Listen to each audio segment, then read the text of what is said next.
네, 안녕하세요. 1월 3일 와플터치. 오늘 함께 보실 본문 말씀은 에스겔서 24장 1절부터 14절 내용입니다. 네, 오늘의 본문 말씀인 24장 같은 경우에는 이제 오늘이랑 다음 주 월요일 두 번에 나눠서 지금 진행이 되고 있는데요. 24장 같은 경우에는 크게 두 가지의 이야기로 진행이 됩니다. 그래서 오늘의 본문 말씀으로 이제 진행이 되는 녹슨 가마솥 비유와 그리고 이제 다음 주 월요일 나올 내용인 에스겔의 아내의 죽음 과 관련된 그 두 가지 내용으로 하나님께서 이스라엘 민족들의 죄에 대해서 또 그에 따른 심판에 대해서 또 한번 이야기하시는 그런 내용입니다.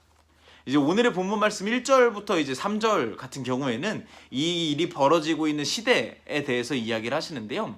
이제 좀 굉장히 이 시대가 그동안도 중요했었는데 오늘은 좀 더 강조돼서 나타납니다. 이제 포로로 된지 9년째가 된 날이고요. 이제 그냥 9년째가 아니라 9년째가 된 10월 10일이라고 하고 있습니다. 포로가 된 지 9년째 10월 10일이 되는 것이 왜 중요한지 오늘을 이렇게 날짜까지 강조해서 이야기하고 계시고, 또 더불어서 이제 2절 3절 같은 경우에는 이 10월 10일, 이제 포로가 된 지 9년째가 된 10월 10일을 기록해놔라라고 이야기하실 정도로 이 날을 강조하고 계십니다. 이게 무슨 의미냐면 이제 포로로 된 지 10월 10일이 됐다라는 것은 다시 말하면 예전에도 한번 얘기를 드렸었는데 이제 남유다 같은 경우에는 바벨론이 포로로 끌고 가면서 그때 당시의 왕이었던 여호야긴 왕을 이제 바벨론으로 데려갑니다. 그러면서 이 여호야긴 왕의 숙부 이제 한 삼촌격쯤 되는 시드기야 왕을 그때 왕으로 세워놓죠. 꼭두각시 왕으로 세워놓는 건데요. 포로로 된 지 9년째 됐다라는 것은 시드기야 왕이 재위한 지 9년 됐다라는 것과 같은 말입니다. 그런데 열왕기하 25장 1절부터 3절을 살펴보면 시드기야 왕 9년째가 되는 10월 10일에 바벨론 왕이 이제 남유다를 1차 포로로 끌고 온 것에서 끝나는 것이 아니라 결국 그 성을 점령해버리는 사건이 발생합니다.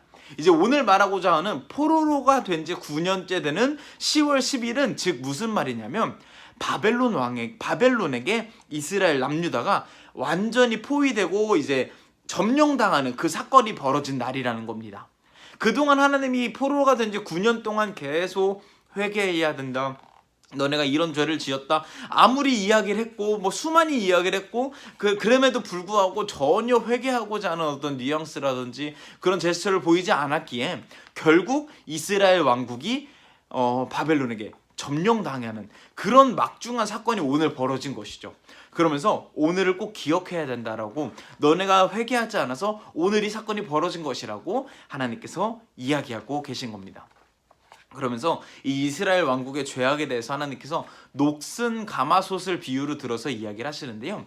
이제 오늘 본문 말씀 초반부에 이런 내용들이 나옵니다.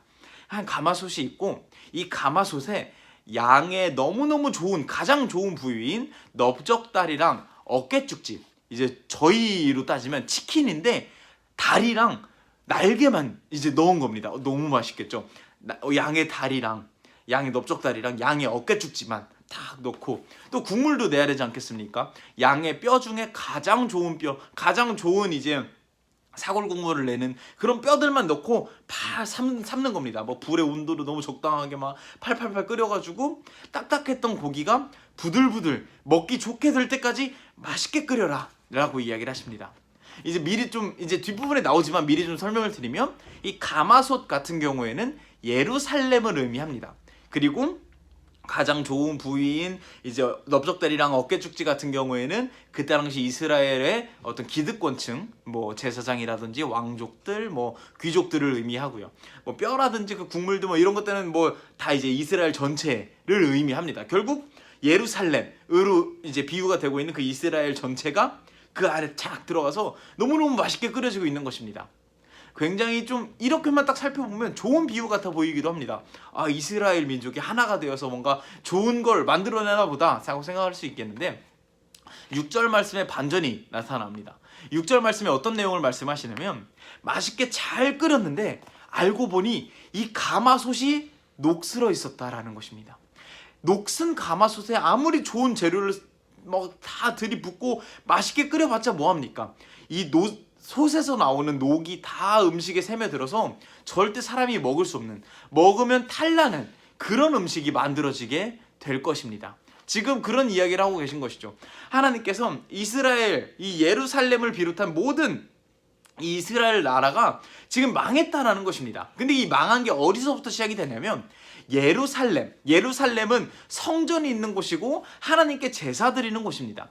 이곳이 먼저 녹슬었기 때문에, 이곳에서부터 우상 숭배가 시작되었기 때문에, 여기서부터 하나님을 숭배하는 그곳에서부터 지금 죄악이 시작이 돼서 그것이 녹처럼 퍼지고 퍼져 이스라엘 전체가 지금 죄로 가득했다라고 지금 하나님께서 이야기하고 계십니다. 이게 초반부에 나오는 24장, 이제 오늘 본문의 초반부에 나오고요. 이제 후반부에 그러면서 하나님께서 무슨 말씀을, 내가 이 이스라엘을 이제 회복시키기 위해서, 이 녹을 없애기 위해서 정말 부단히, 정말 열심히 노력을 했는데 이 녹이 지워지지 않았다라고 이야기하고 계십니다. 이것이 무슨 말이냐면 하나님께서 회개하라고 아무리 이야기해도 그들의 귀에는 들리지 않았다라는 것입니다. 그들의 마음속에는 회개하고자 하는 어떤 마음이 전혀 없었다라는 것을 지금 하나님께서 이야기하고 계신 것이죠. 그러면서 이 솥에 대한 이야기가 윗부분과 아랫부분에 나오면서 가운데 부분에 어떤 내용이 나오냐면, 이 이스라엘 사람들의 죄를 짓는 어떤 행동의 태도를 어떻게 표현을 하시냐면 피를 뿌리는 것으로 비유를 하십니다. 이것이 무슨 말이냐면 레위기 17장 18절 같은 경우에는 이런 규례가 있습니다. 너네가 짐승의 피를 뿌릴 때에도 이 피를 뿌리면 보이지 않겠습니까? 피를 뭐 사람들 눈에 보이는데 뿌리지 말고 바닥, 흙바닥 같은 데 뿌린 다음에 흙으로 덮어서 다른 사람들이 이 피를 못 보게 해야 된다. 왜냐면 이 피는 더러운 것이고 다른 사람들이 보면 더러운 것을 이제 뭐 보게 하는 것이기 때문에 그렇게 해서는 안 된다라고 이야기를 합니다. 그러면서 이제 오늘 말씀은 어떻게 이야기하시냐면 이 규례를 빗대서 너네가 짐승의 피도 아니고 사람을 죽인, 무고한 자를 죽인 그 피를 땅에 막 어떻게든 숨기려는 것이 아니라, 이제 오늘 본문 말씀에는 아무것도 덮이지 않는 바위라고 나오고요. 다른 번역에는 맑은 바위 혹은 반석 이렇게 나옵니다. 이제 겉으로 막 드러나 있는 그런 바위, 넓은 맑은 바위에 피를 뿌려놓는다는 거죠. 오가는 사람이 다 볼 수 있게 한다는 것입니다. 자신이 죄를, 무고한 사람을 죽이고 이 죄값을 숨기고 뭐 어떻게든 뭐 다른 사람들에게 안 보이게 하려는 거는커녕 오히려 다른 사람들 앞에 훤히 드러내는 어떤 죄 앞에서 양심이 전혀 없는 모습을 지금 이야기하고 계신 겁니다.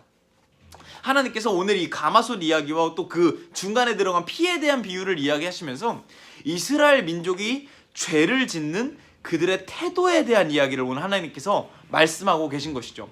두 가지를 하나님께서 이야기하십니다.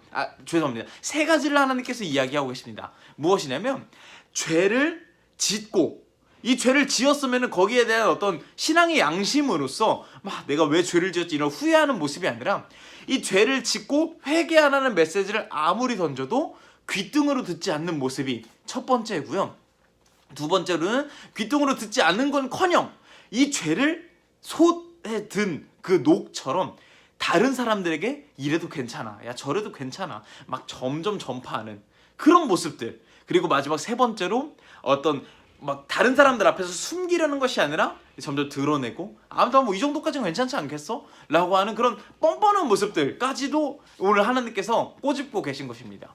이 세 가지 죄의 특징이 예전부터 있었는데 지금은 점점 더 두드러집니다. 이제 포스트 모던 시대라고 하죠. 이제 어떤 절대적인 규칙이라든지 어떤 절대적인 진리, 꼭 지켜야만 하는 규범 따위는 없고 그냥 네가 그렇게 하고 싶으면 그렇게 해, 네가 그렇게 하고 싶으면 그렇게 해. 개인성을 강조시키다 보니까 정말 다 용납하는 그런 시대가 포스트 모던 시대라고 이야기를 합니다. 이 포스트 모던 시대가 되면서 죄에 대해서도 뭐 너 죄를 지었어 라고 아무리 이야기를 해도 뭐 이게 왜 죄야, 사람마다 기준은 다른 건 아니겠어? 라고 회개의 메시지를 전혀 받아들이지 않는 모습이라든지, 아니면은 야 이렇게 해도 돼, 저렇게 해도 돼, 야 교회 다니면서 뭐 이렇게까지 해도 돼, 뭐 누가 뭐라 하겠어, 누가 정죄하겠어 라고 이야기하는 모습들. 혹은 또 반대로 뭐 아무리 뭐 죄가 뭐 나쁘다 어쩌다 아무리 세상이 교회가 이야기를 해도 난 괜찮아, 뭐 굉장히 쿨한 모습인 것 마냥 드러내는 모습들, 이런 것들이 하나님께서 지금 싫어하시는 그런 이스라엘 백성들의 그때 당시 모습을 지금도 고스란히 보여주고 있다는 것입니다. 이런 것들을 우리가 어떻게 적용하면 좋을까요? 저는 어제 본문하고 계속 이어져 오고 있는 맥락이라고 생각을 합니다.